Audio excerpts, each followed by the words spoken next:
Hello and welcome to the Lectionary Call-In Podcast. This is a ministry of the Palmacia Presbyterian Church. It's a weekly recording where pastors and lay folks get together and we consider and reflect on the Gospel Lectionary text coming this Sunday. And this time we're looking at the text for the Transfiguration Sunday. And so we're looking at the Gospel text from Luke 9. Our typical pattern is that one of us serves as the facilitator of the day and crafts questions. Those are sent to the others in advance for their preparation and reflection. And this week I'm serving as that facilitator. So we gather together early on a Tuesday morning to share those reflections, to be in dialogue with one another and explore where God might be leading us this week ahead. Today, it's my joy to be joined by Sarah Mickelson in Tampa. Bill Hall in St. Petersburg.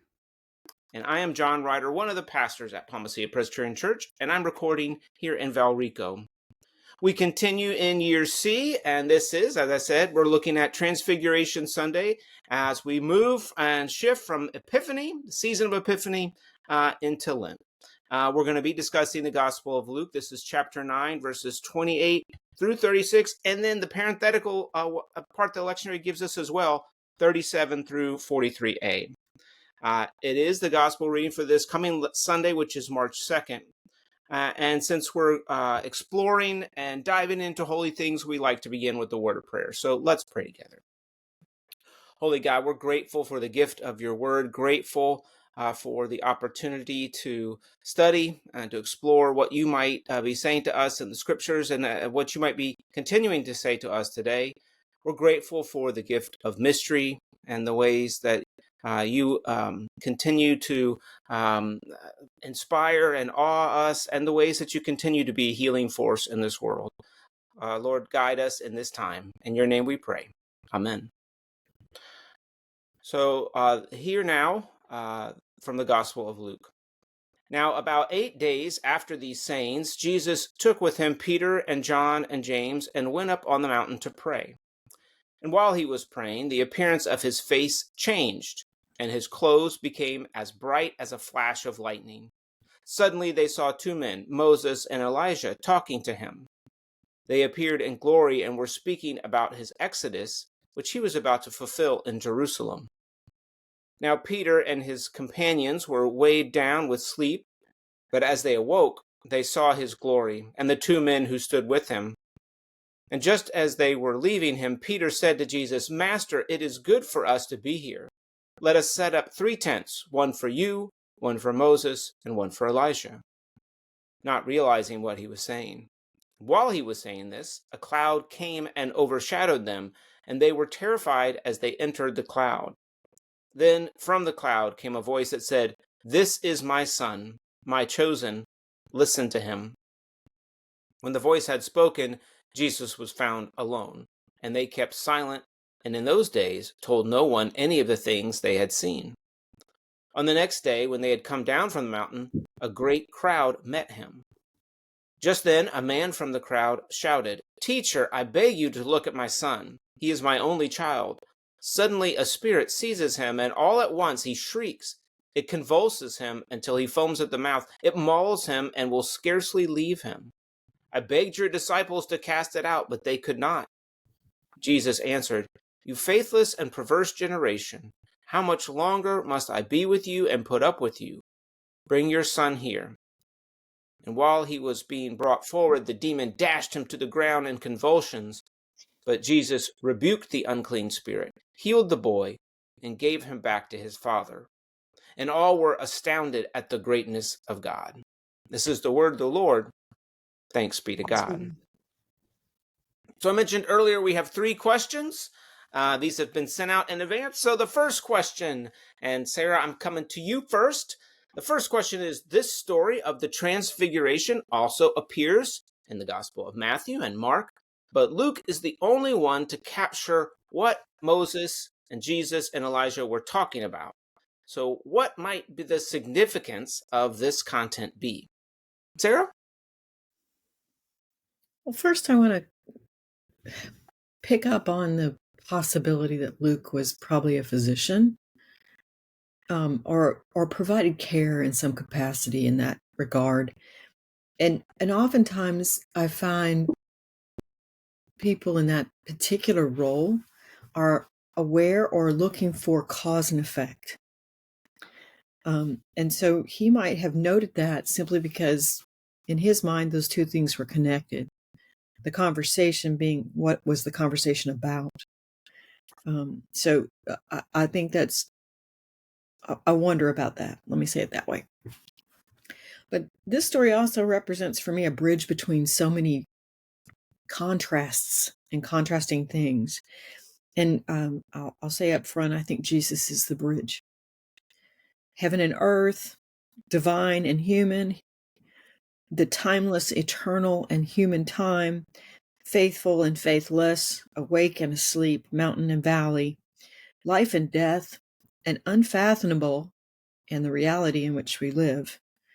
I think that the point of this particular story is to see what the intersection between heaven and earth looks like, and how Jesus is regarded in both places. And with Jesus being the bridge through which all the contrasting things are connected, Luke is helping us make that connection with this conversation note about Jesus's departure. I think that watching Jesus walk back down the mountain, in the company of those that were there, is the confirmation between the glorification that's to come and the reality of where we are. So for me, it's this interesting movement between all that is undefined in my world and all that I live by as far as the rules of this particular physical space in which I operate. So I find that very comforting. And for me, it's as if these particular disciples needed to have a glimpse of what it really looks like. I find it also provocative that they can't give words to it, that it's an experience that they don't yet know how to describe.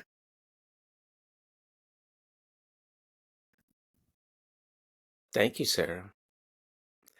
Bill, your thoughts? Thank you, Sarah. That was helpful. And now a point of grammar. I believe you read from the regular New Revised Standard Version, John, and I have the updated edition. The original one says that they had stayed awake. The updated edition says they awakened. I make that point because my first comment is, if you believe, I guess if you believe they were sleepy or actually asleep, they apparently did not hear the content of that conversation. We can't be sure. Later, in a few verses after where you stop, John, Jesus makes it clear and explicit that he is to suffer. My point is, often in God's speaking here, he says, listen to him. Listening was and is a problem for the followers of Christ. A parent would say to a kid, are you listening to me? And so I will move on. But there's that issue of what did they hear and what did they make of what they heard?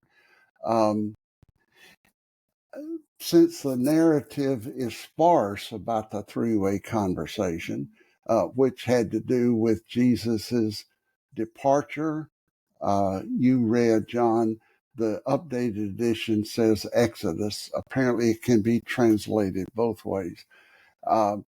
It's clear that all three were clear about the future death of Jesus and understood somehow that was a part of God's plan. And again, the issue is understanding. It's one thing to hear what somebody says, but to really understand the depth of the meaning is another challenge. So I think, at least, John, I infer that here there's issue of listening, paying attention, and understanding. it says they did not understand this saying. Its meaning was concealed from them so that they could not perceive it, and they were afraid to ask him about this thing. And we've all had the experience of being in a discussion and finally somebody will say, wait, I don't understand. And when I've done that, often later a few other people was, I'm glad you asked that. I was afraid to ask. I didn't want to look stupid. So I think, John, my takeaway is that I believe Moses, Elijah, and Jesus clearly understood the disciples are slow to understand, and so are we. And in a sense, this was a new thought this week. And bear with me. There are two groups early on, Jesus, Elijah, and Moses, and the disciple. I think we are in some ways both. We, in Paul Harvey's terminology, we already know the rest of the story. The disciples did not. By the time the gospel were written, people knew the rest of the story. So, like those three in the transfiguration, we know the rest of the story, but like the disciples, we still struggle. For example, why was Jesus's death necessary? And there have been centuries of arguments over the proper theory of the atonement, and there are lots of explanations offered, none of which satisfy me. Thank you, Bill. Good start from both of y'all. For me, let me start by saying I will confess that the Transfiguration always puzzles me a bit. I think theologically I can understand where we can go with it and things like that. But I guess what I'm puzzled by is, why is this story so important? Why do we get it every year? It's become almost kind of a liturgical mark. It marks the shift, of we don't really call it the season of Epiphany, but it really is. We've had 7 Sundays in Epiphany, or whatever, the seventh Sunday of Epiphany, as we've kind of walked through the lectionary, and we've had all these kind of epiphany moments, epiphany stories, revealing who Jesus is. And the Transfiguration serves as kind of the pivot point for us, right? As we turn into Lent, as we move ahead towards Jerusalem. I think part of my struggle is just part of my own struggle with mystery, and that there can be something that I don't understand. As you said, Bill, there's lots of commentaries about what happens on this mountain, and what actually does this mean that his face was changed and he's bright, clothes are as bright as lightning, or in one of the other gospels it says that whiter than any bleach could make it, I think is the line. But there's some mystery here, I think, going on. The fact, I've always been kind of in a funny kind of way, like, how do the disciples know that was Elijah and Moses with them? They didn't see them. They didn't have, they didn't have name tags. So how do they know that? And I looked at some kind of artistic representations of this story, and quite often Moses has some form of tablets. That's the symbol for Moses, right? And so that's how in the paintings he's depicted. But Elijah's just kind of there. I'm thinking, where's his fiery chariot or something? I don't know how they, how do they know? That's kind of going down a little rabbit trail. But anyway, the fact that it's Elijah and Moses speaks to who Jesus is, right? There was is this Elijah? Is this Elijah come back? Is this a prophet of old? Is this, Moses? No, this is not Elijah, because here he is. This is not Moses, because here he is. This is Jesus, someone different. And again, Jesus is real. This is my son. So this speaks, it continues the pattern of Epiphany of revealing who Jesus is. And so we have that in this story. Getting more to the question, though, which is talking about the little bit of dialogue there in 31, that they appeared in glory and were speaking about his exodus, his departure is another way that's translated, which he was about to fulfill in Jerusalem. So why do we actually get content here in Luke? I think part of it is just before this story of the Transfiguration, we have the first of his passion predictions. Jesus kind of tips his hand a little bit about what's coming. And then, of course, we get that more after this story. And we also get the line about turning his face to Jerusalem right after this. So this very much is the pivotal moment, the shift, if you will, towards Jerusalem. And it points to where Jesus is headed. And it, I think, is a foreshadowing of what's to come in Jerusalem. And I really like actually the Exodus language because it kind of pulls on the Moses thread and things like that. But it also, the Exodus was a time of liberation and being given life. And so what's coming, we know in Jerusalem, as you said, Bill, we know what's coming.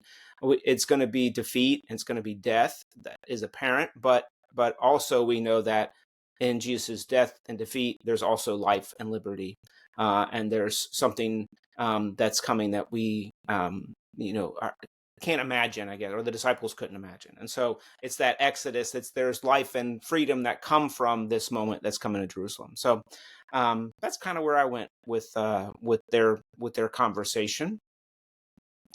We're going to move on to our second question, and Bill, we'll start with you on this one.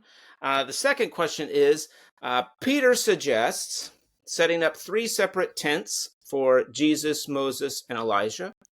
What does this tell us about Peter, and what can we learn from it as fellow followers? Bill? As humans, lest we be judgmental, we want to hold on to valued experiences. The electronics has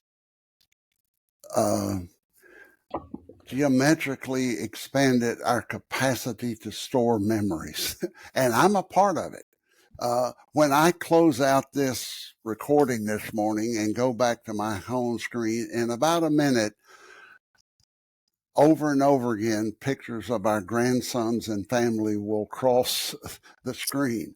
And we've got an electronic photo display in the living room. So when you walk by, the motion turns it on and hundreds of pictures are there. In fact, recently we were surprised at Christmas. Our son and his wife, who live in Berlin, Germany, and their 3-year-old son, our grandson, came for a visit.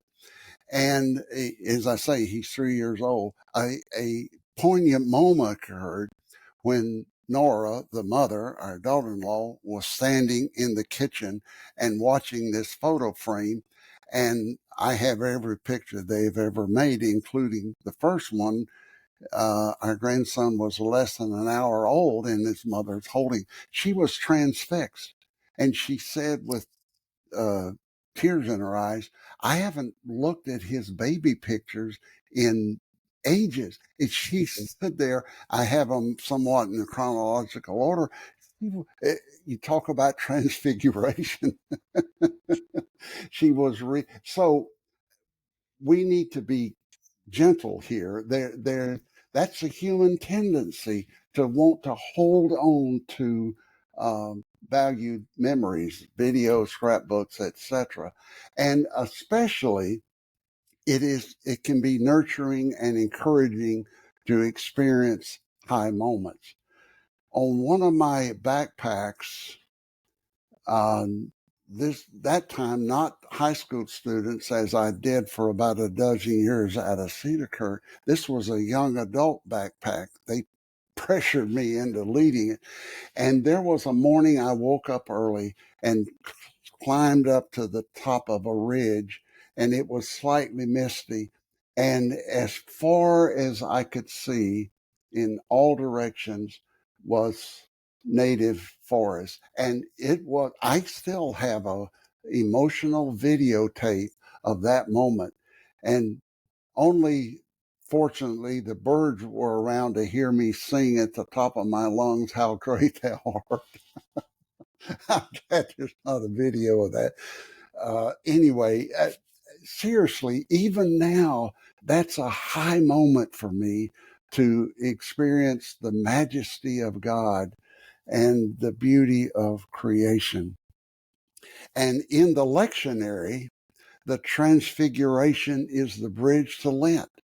Next week, we will move into the first Sunday of Lent, beginning a journey with Jesus toward Jerusalem and the crucifixion. And so next week, we're going to go back in time to early in Jesus's ministry, the temptation in the desert. Yet another narrative that confronts us with Jesus's humanity and ours.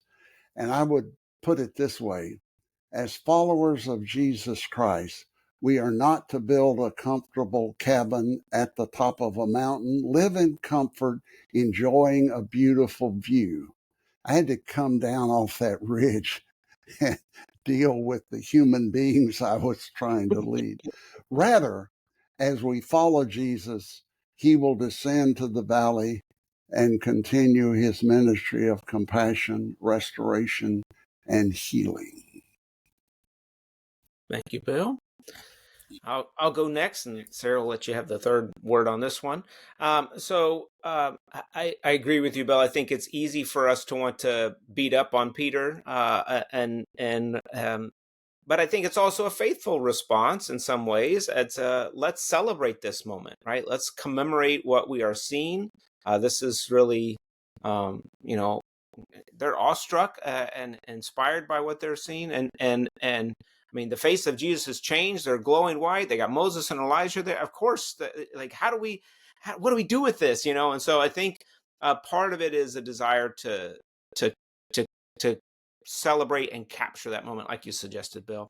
And I think that that's a natural and human response. So the translations are all over the place on this word, whether it's tent or tabernacle or shrine. The CEV, I think, has a shrine. So kind of all over the place. But the idea of building a dwelling place points to recognizing that this is God incarnate dwelling with us. Let's find a way to kind of hold on to this and capture this.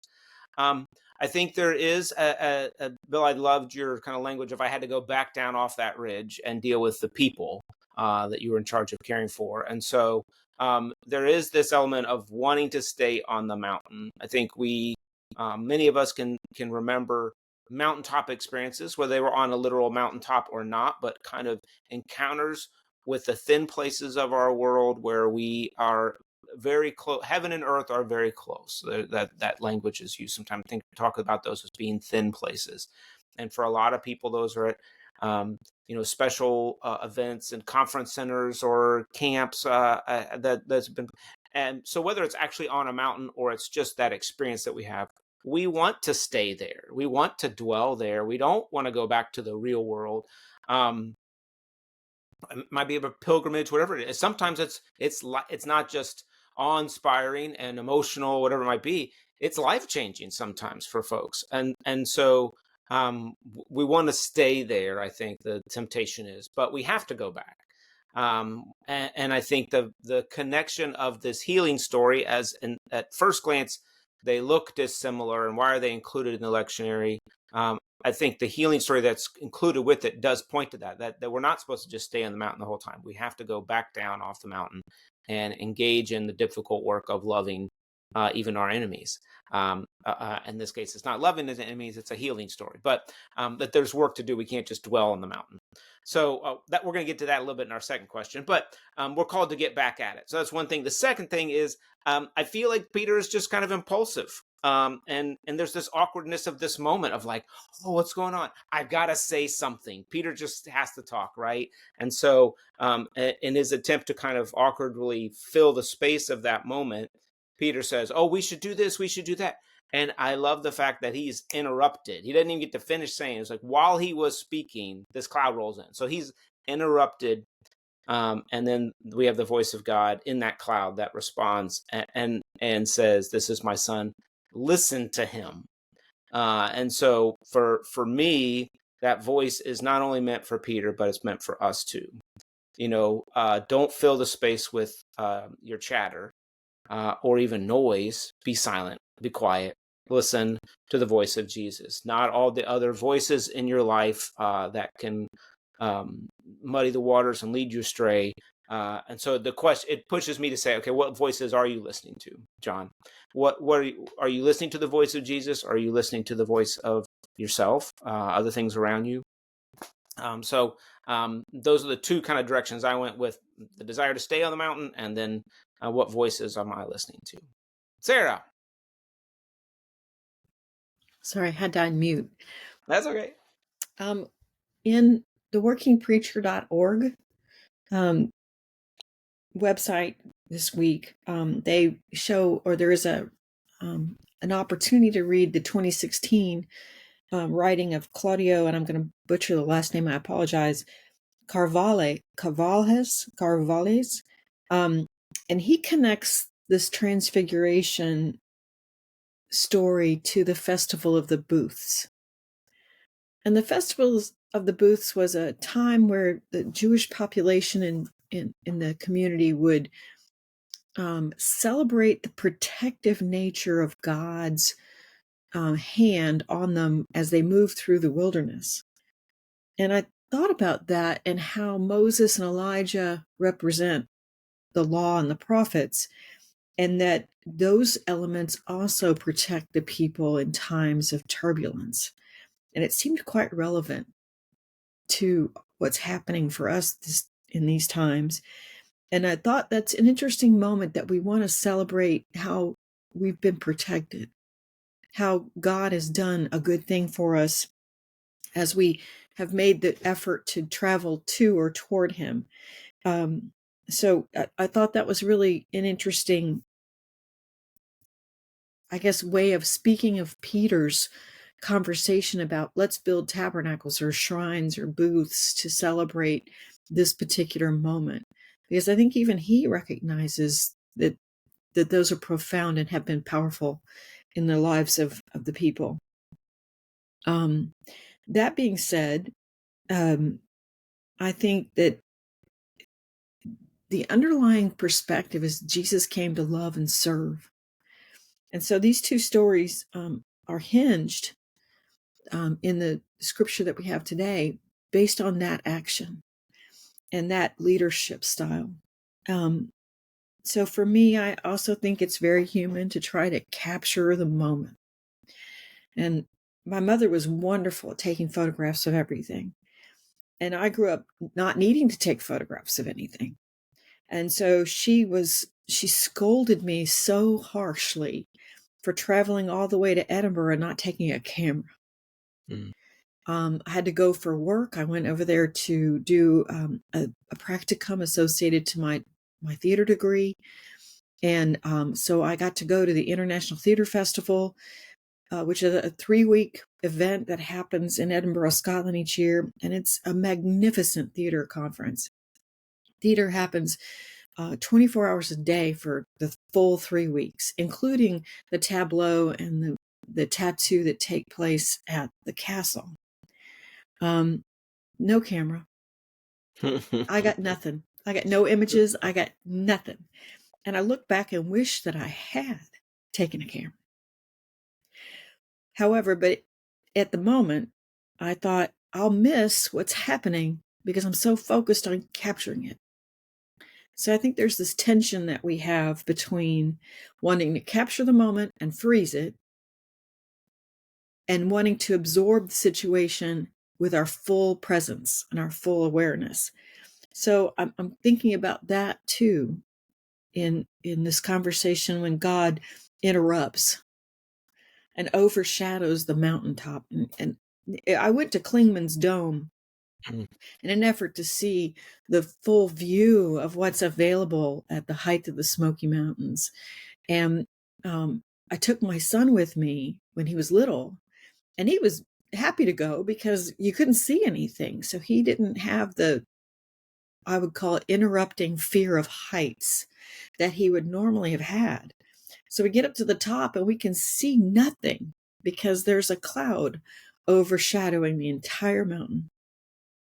And I think about what that does to your senses and how God brings our attention directly to him by simply shutting down the line of sight and shutting down the sense of hearing, because clouds tend to do what snow does, which is really dampen all the outside noise. And you kind of hear that immediate sounds only kind of experience. So I'm thinking about how God brings our attention to him in that moment. And we can hear the full awareness or profound statement that this is my son. Again, echoing that baptism moment that I still have questions about. Like, did everybody hear the voice, or is it just a few people? I have questions. So I think it's an interesting moment to say God drew our attention to the thing that was most important, despite our ability to want to capture or snapshot that memory. And I'm kind of still am held in that tension between, do I have a camera or do I stay present in this moment? So I think both of those are really interesting. And I think that's what Peter represents, like an everyman at this moment, or in every person, because we all have that tendency to want to stop time and take a photograph and then tell everybody, okay, now go on. And God goes, no, that's not how it works. Thank you, Sarah. I like you bringing in those words that kind of echo back to the baptism.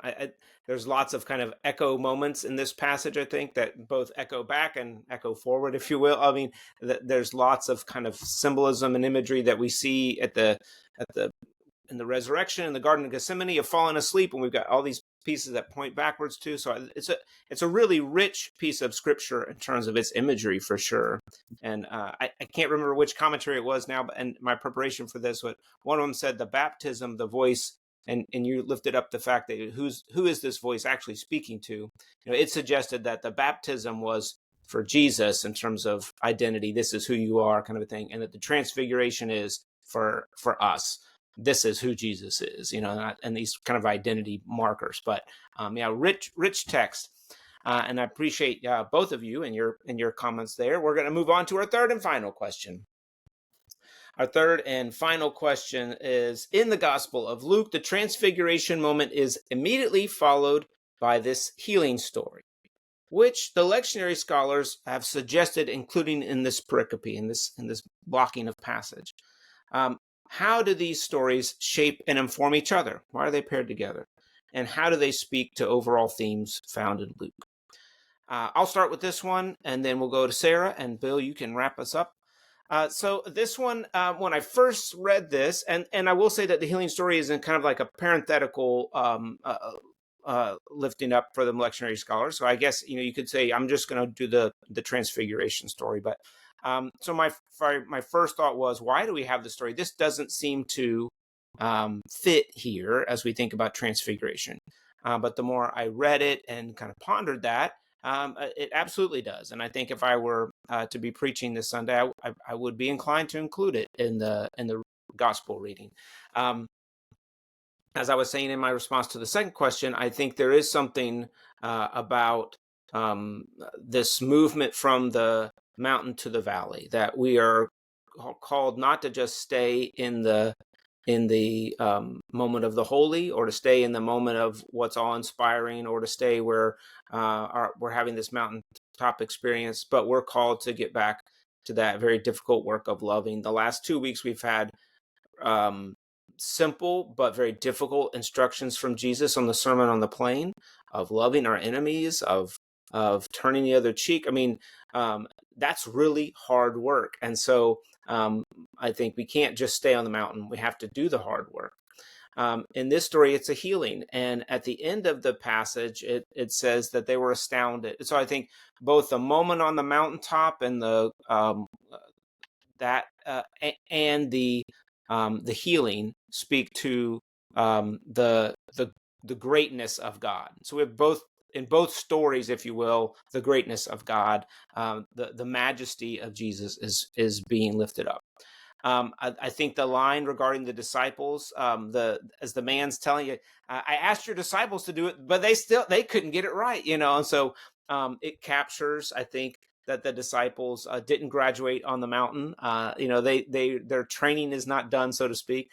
They still don't get it. They struggle, and I think that is a common theme in Luke. But it's also one that we can relate to. We continue to struggle in our day-to-day living of our faith. I think there's this thread of transformation that happens on the mountaintop, and the one who is transformed is the one who can continue to transform our world through healing, the healing power of love in ways that we can't imagine, and that we struggle to do as well. But we're called to do it, but we struggle to do that. I was drawn to this quote from Bradley Schmeling, who wrote one of the pieces for the Connections commentary.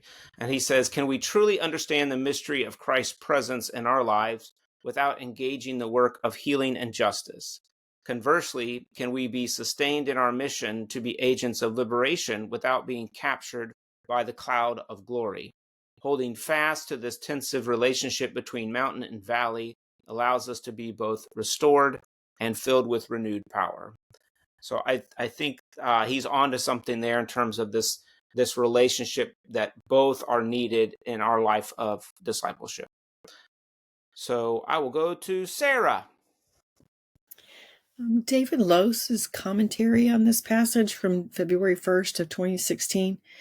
I'm going to quote him. It says, "Because the retreat to worship and the time to listen to the word, be immersed in the cross and be gathered in prayer, leads inevitably to the return to the everyday world, where the human need and Jesus' ability to heal the sick opposes the forces of evil.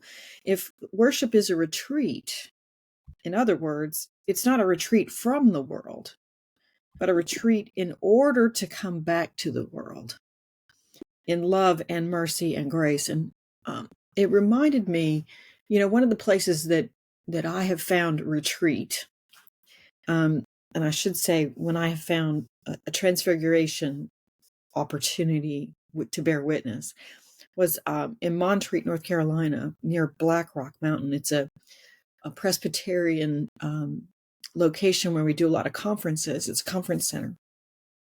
And that little area was devastated by flooding as a result of one of the hurricanes that moved through there. And it was gutted. I mean, it was the town was washed through. And I'm thinking about what it takes to rebuild on the mountaintop, and what it takes as far as resolve, and what it takes as far as the wealth and the people that are touched by these places and have decided to put money into the recovery for these places, because they are, for so many, a place of retreat and a place of respite. And I'm thinking, to that end, I'm headed back to this place after the flood, and I'm curious to see how they've responded, because for a lot of people, the beach is a place where they go for retreat. And I grew up near a beach that was often the landing moment, or the landing pad for hurricanes to come through, and how that's a twofold, a destruction of some kind, but also a renewal. One of the things that happens in the ocean is the barrier islands build up over time, and they cause a certain part of the washout to stagnate, because the ocean water can't get in, and the water that is there starts to have more fresh water versus salt water. So it changes the whole chemistry of the area, and a hurricane will blow through and break all those barriers down again and bring health back into that waterway. So I'm marveling at the work of God's hand in this, and that there's this ebb and flow, there's this restoration of energy and giving, but there's also this awareness that the renewal has to happen. And it might not look the way we want it to look, and it might not feel the way we want it to feel, but the renewal itself is what builds the strength into the community. And I think that perhaps this healing story does that for the disciples, but it also does that for the community in which the boy lives. Thank you, Sarah. Bill, bring us home. You noted that the extra passage is parenthetical in the lectionary, so maybe my first comment is parenthetical. But it occurs to me as a lifelong Presbyterian, and I realize and celebrate that not all our listeners and viewers are Presbyterians, but we as Presbyterians may be especially ill equipped to embrace the mystic, mysterious, cloudy experience because of our emphasis on being decent and in order and our tendency to focus on the rational dimensions of faith, which I appreciate. But there's another dimension. And to lead on, I'll springboard from your quote that I wrote down. The disciples did not graduate on the mountain. I like that image. It reminded me, I've heard many graduation speeches and made a few of my own, and often the word commencement is used. You're beginning your journey. You're not finished. You're not graduated. You're hopefully equipped to move forward. And uh, a characteristic, not only in Luke, but all the Gospels, is that Jesus constantly moved on. Whatever happened, he moved on, which I am focusing on right now at this difficult juncture in our nation and world's circumstances. There's a time to move on. And Jesus moved on in order to enter yet again into human conflict and need. It is instructive to me that early in Luke's account, it noted that Jesus was a person of prayer. In our passage, he went up on a high mountain to pray, and while he was praying, this transfiguration occurred. And at the same time, Peter, James, and John were, quote, weighed down with sleep. And this prepares us for Lent, which, as I've already noted, begins next week, in which we will journey yet again with Jesus through the transfiguration of the triumphal entry, the glorious high moment, followed by the cleansing of the temple, and Jesus is becoming more and more a threat to the religious and governmental authorities, tried, convicted, crucified. But the third day, Jesus will be raised to life, a different but similar journey through being glorified, rejected, murdered, and then overcoming the forces of evil. So I end there and begin there. Ultimately, God was not defeated by human destructiveness and evil and injustice. God is, as the hymn says, God is the ruler yet. Thank you for these questions, John. Bill and Sarah, I am grateful for your responses and your thoughtfulness and some wonderful stuff to continue to reflect on in the week ahead.